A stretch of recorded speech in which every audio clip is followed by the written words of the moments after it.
Slovenija je v zadnjih letih resnično pristala na svetovnem turističnem zemljevidu. Postala je ena bolj zaželenih destinacij. Veliko vplivnih medijev, veliko vplivnih blogerjev, vsi omenjajo zdaj sanjsko destinacijo, neokrnjeno Slovenijo.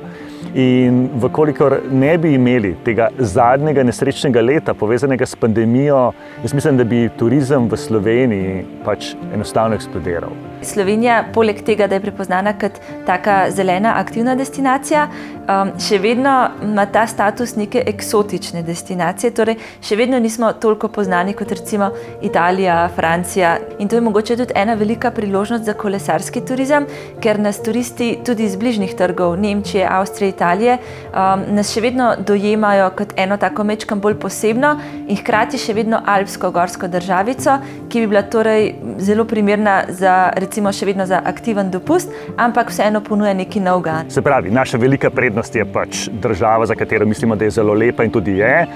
Neverjeten seveda razpon različnih pokrajin in seveda zato je to ena boljših lahko tudi kolesarskih destinacij na svetu. Vsekakor pa potrebujemo seveda še nekaj dodatne infrastrukture, da lahko postanemo močna kolesarska destinacija. Kolesarska infrastruktura v Sloveniji se vedno hitreje razvija, mogoče predvsem na področju daljinskih kolesarskih poti, pa tudi gorskega kolesarjenja in tako imenovanih bike parkov.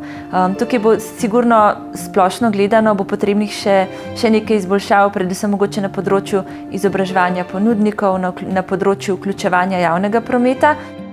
Jaz mislim, da je kolesarjenje v bistvu čudovit del in panoga v turizmu, zato ker se lahko loti veliko ljudi, širok spekter.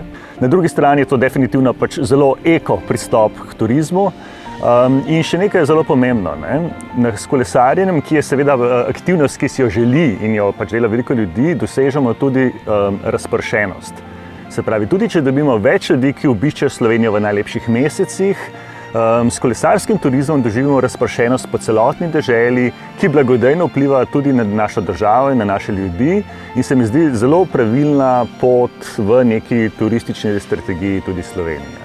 Moram reči, da sem izjemno vesel, da sem ambasador kolesarjenja in bi res želel povabiti vse, čim več vas, da greste kolesariti, da preživljate svojo družino, svojimi bližnjimi in dragimi aktivne počitnice in mislim, da sploh na kolesu je to res en tak zelo, zelo zanimiv način raziskovanja naše dežele, kakor tudi drugih koncev sveta.